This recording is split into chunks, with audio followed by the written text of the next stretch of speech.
Hello, my name is Stephanie Seaver, and today we will be talking about Uil Art, and I have some tips and advice for 4th and 5th grade students. So this will be my second year coaching the contest, and the great thing about the contest, it really gives students an appreciation of art. Students will be given 3 different tests, which include the paintings and the artist, and students will need to memorize the last name of the artist, including the spelling.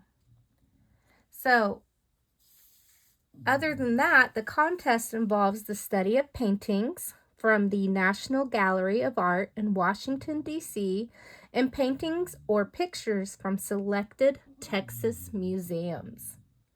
The Art Smart Bulletin, published every other year, is the source for the study of history and art elements relative to the 40 art selections and is the final authority in the spelling of artist names and titles of artworks. As part of their study, students will demonstrate an understanding of art history and interpret ideas and moods in original artworks while making informed judgments about the artwork. Part A of the contest requires the contestants to identify the names of 15 selected artists and titles of pictures selected randomly by the director from the official list of 40 pictures. Part B consists of 30 questions about art history and art elements characteristic of the 40 art selections. Practicing the spelling of the art piece and the artist's last name is very important. The other parts will be art elements.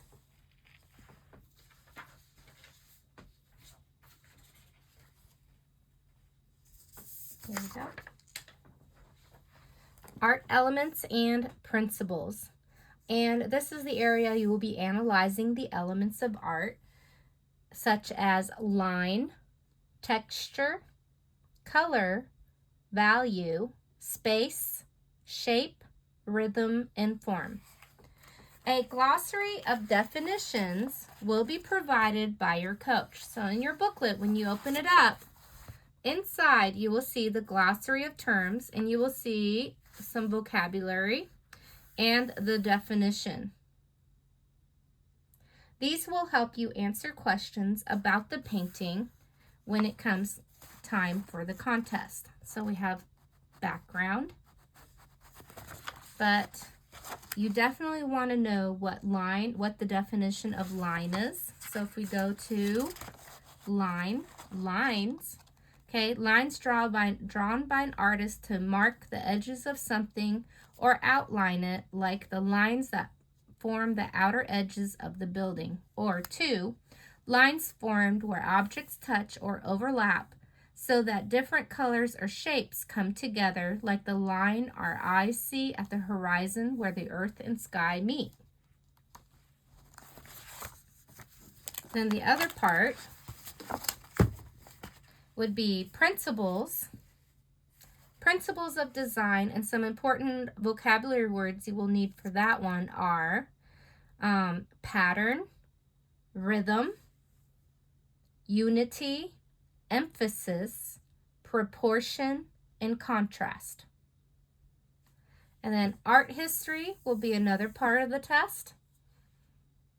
And it's the history involved with the picture. What was happening in that day and time in history when the painting was created.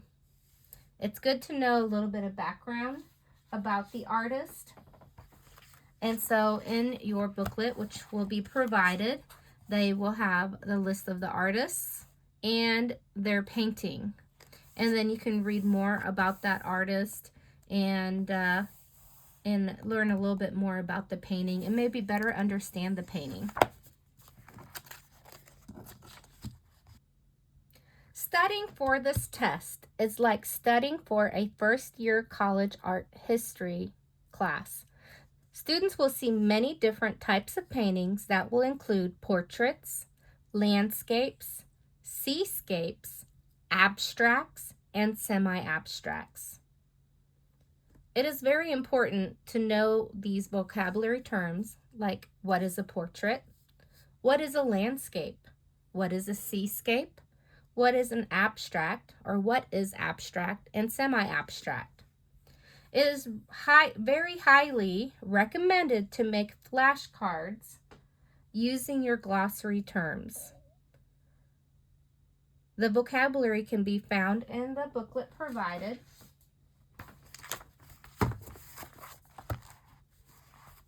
And you could also use programs such as, Quizlet? I think they have vocabulary like on the phone. So maybe put the word on one side and then the definition on the other side.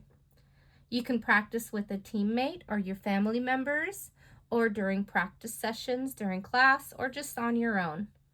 Whichever way works best for you. You will also be given some pictures. Unfortunately, the pictures can't be shared online due to copyright, so the pictures will be given to you to study and practice. They will also be available through a slide that will be shared with you through a program such as Schoology. Please accept an invite when you receive the invitation to join the group. So make sure that when you get your booklet, take some time to read it. Read the booklet that's going to be provided to you. When reading the booklet, it will help you to better understand the artist and the painting, and the lines and the shapes in the painting, and the special effects that artist uses. Maybe make a list, write the different artists' names and painting daily on a sheet such as this. So on one side, you can put the artist's last name and then the name of the painting, making sure that you have the correct spelling. So watch for those punctuation and capitalization marks. And every year that you participate, you will improve and get better. And you will score higher on your second year than you did on your first year. So practice makes perfect. So you have a question on how does the test work? Well, when you go in for the test, the test will have 15 pictures involved, and you will be introduced to a number 1 in a picture, and you will receive an answer document that looks similar to this, but it'll have 1 through 15 on it. And on the answer document, you will write the artist's name and the painting. Be very careful to answer in the correct place, in the correct column. So the artist, you want to make sure you put the artist's name under artist, and you put the painting's title underneath painting, not vice versa. If you do vice versa, it will be counted wrong. If you accidentally write the artist's name on the wrong line, it will be counted wrong. If you write it in the wrong place, you will get it wrong. Each answer is 2 points, and if it's misspelled, I believe it's 1 point. The title right here is where it will go, and it also make sure that you use correct capitalization, correct spelling. Make sure you memorize the commas and the punctuation marks. Make sure to capitalize in the correct spot. And the artist and the painting part is worth 60 points. So this part of the test, part A, I believe, right there, yes, part A is worth 60 points. Okay, then the other part of the test,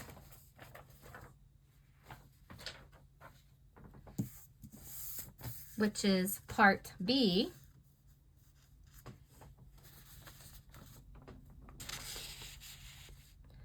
this part of the test is for art elements and principles and art history.